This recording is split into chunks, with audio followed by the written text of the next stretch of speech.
어려운 철학책을 한 글자 한 글자, 한 문장 한 문장 함께 읽으면서 설명해 드립니다. 안녕하세요. 철학책을 강독해 주는 남자 철강남입니다. 지난 시간 우리는 가까움과 방역이라고 하는 세계 내부적 용제자의 이 공간성에 대해서 알아보았는데요. 이 가까움과 방역이라는 것을 좀 더 구체적으로 우리가 일상에서 어떻게 만나고 있는지, 교습하고 있는지 계속 읽으면서 알아가 보도록 하겠습니다. 우리가 함께 읽을 곳은 150쪽 마지막 문단부터입니다. 방역 안에서는 어떤 방향으로 뿐 아니라 동시에 그 방향에 놓여 있는 것의 범위 안에서도 의미한다. 방향이나 원격성을 통해서 구성되는 자리는 이미 하나의 방역을 겨냥해서 또 그 방역 내부에서 정의되어 있다. 배시적으로 처리할 수 있는 도구 전체성의 자리들이 지시되고 예견될 수 있기 위해서는 그에 앞서서 방역이라든가 하는 것이 발견되어 있어야 한다. 용제자가 점하는 자리의 다양성이 갖는 이러한 방역적 정의가 환경세계적으로 가까이서 만나는 존재자의 주변성, 즉 우리를 둘러싸고 있는 환경을 형성한다. 가능한 위치들의 3차원적 다양성이 우선 주어지고 그것이 전제적 사물들로 채워지는 것이 결코 아니다. 공간의 2차원성은 용제자의 공간성에서는 아직 은폐되어 있다. 위에는 천정에, 아래는 땅 바닥에, 뒤는 문 곁에.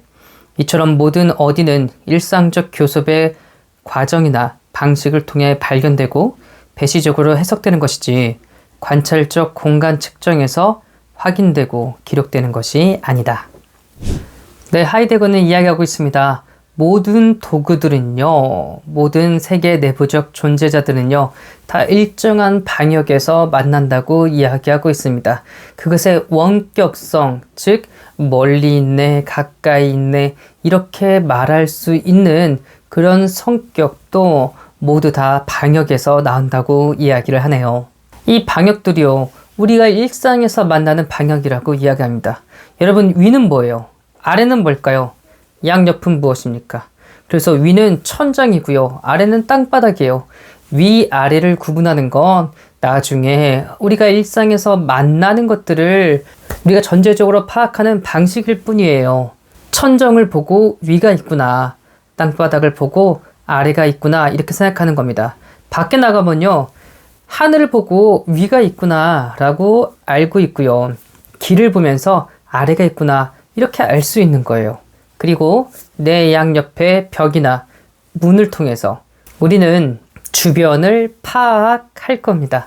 3차원적으로 위아래 양옆하는 건요, 이 일상적인 공간 해석, 공간에서의 만남 그 이후의 일이래요. 아주 쉽게 예를 들면 위도와 경도로 파악하는 것, 그럼 나중이라고 합니다.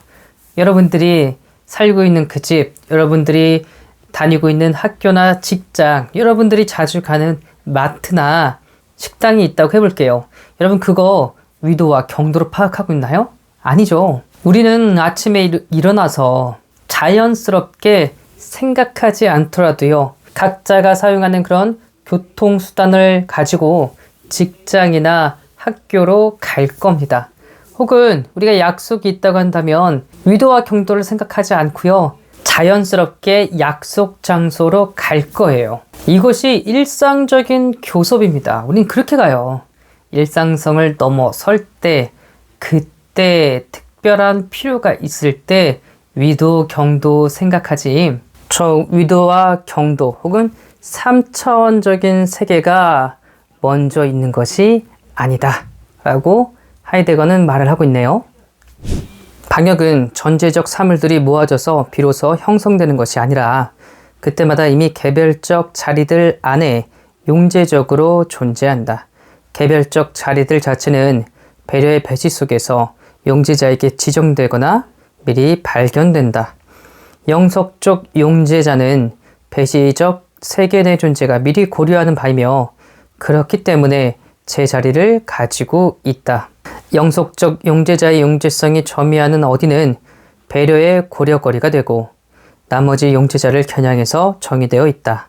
그리하여 빛과 열을 일상적 사용에 공유하는 태양은 태양이 공유하는 것을 바꿔가며 사용할 수 있음으로 해서 배시적으로 발견되는 두드러진 자리, 즉 일출, 대낮, 일몰, 한밤중 등을 갖는다. 그러니까 하이데거는 말합니다. 어떤 방향, 어디로라는 이 방역은요, 사물들이 모아져서 만들어지는 것이 아니라고 이야기하고 있어요. 먼저는 방역 전체가 우리에게 주어져 있어야 합니다. 그래서 예를 든 것이요, 영속적 용제자를 예를 듭니다. 영속적 용제자는 해, 달, 별 이런 걸 이야기를 해요. 그러니까 현존재가 아니기 때문에 용제자라고 이야기를 하고 있는데, 저런 자연물은 인간이 있기 전부터 있던 저 천체와 같은 대상들은 제품처럼 일상에서 쉽게 우리가 다룰 수 있는 것들이 아니잖아요. 그리고 우리보다 더 먼저 있었고요. 우리보다 더 어떻게 될까요? 오랫동안 유지되고 지속되겠네요. 그래서 영속적 용제자라고 이야기를 하고 있는데요. 어떤 물건들이 놓여있는 것도 알고 보면 영속적 용제자, 그 중에서도 우리에게 많은 영향을 미치는 저 태양을 가지고 예를 들고 있습니다. 우리가 살아가고 있는 것 다 저 태양 에너지를 받아가지고 저 에너지를 전환시키는 거죠. 아무튼 저 태양 에너지를 통해서 동쪽에서 태양이 뜨고 서쪽에서 해가 진다는 것을 통해서 우리들은 사물들을 만나고 있다는 걸 예를 들어 이야기를 할 텐데요. 이 단순한 하나의 사물에서 인간의 생과 사까지 만나는 논리와 사회적 발전에 대해서 하이데거가 뭐라고 하는지 한번 읽으면서 알아보도록 하죠. 방식을 바꿔가면서도 한결같이 영속하는 이 용제자의 자리들은 그 자리들 안에 있는 방역에 강조된 지표가 된다.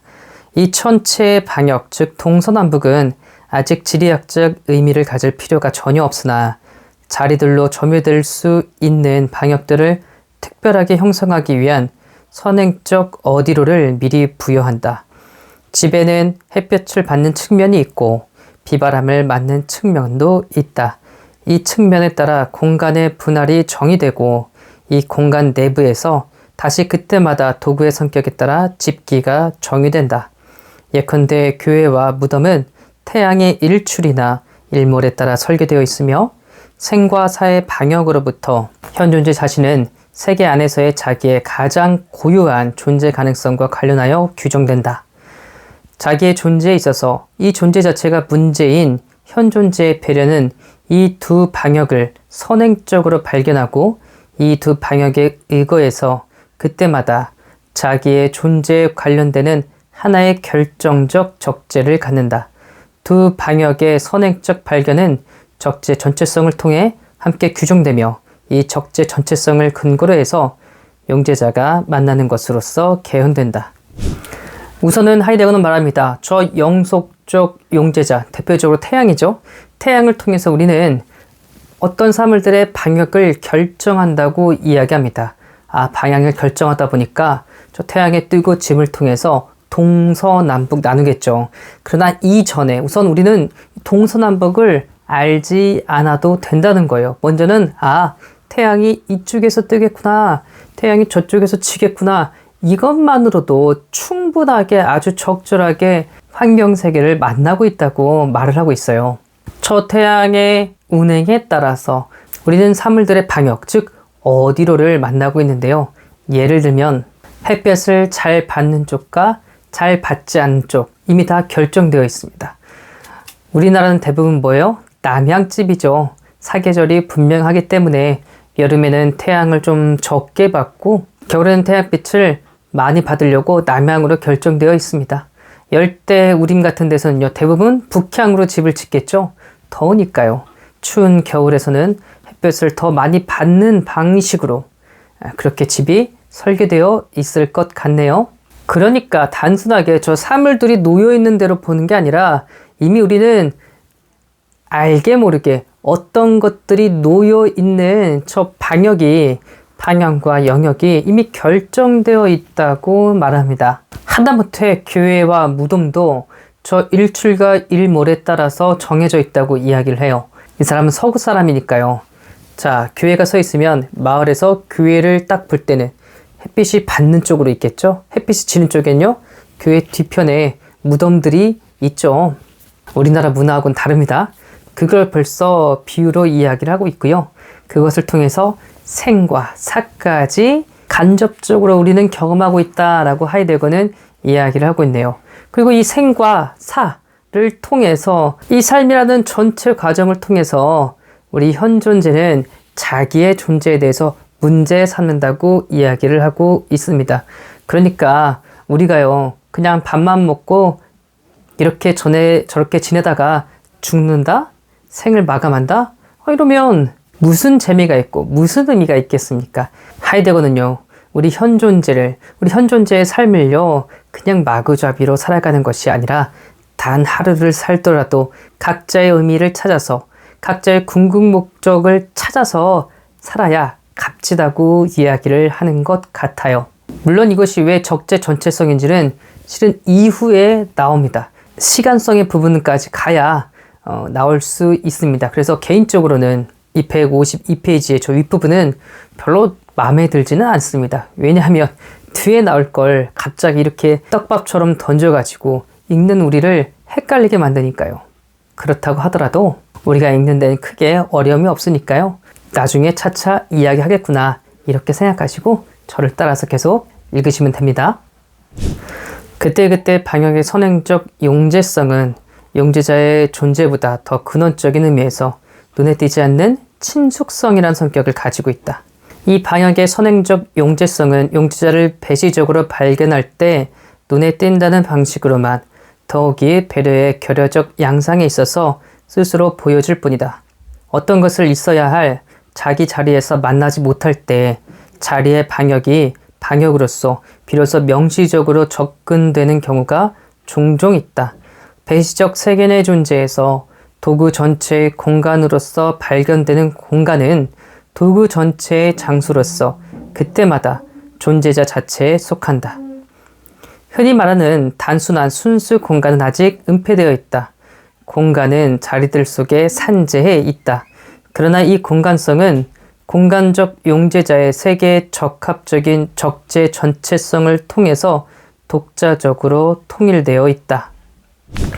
네, 여기서도 제가 일전에 이야기했던 그 개념을 잘 기억하고 있으면 그렇게 어렵지 않게 파악될 것 같아요.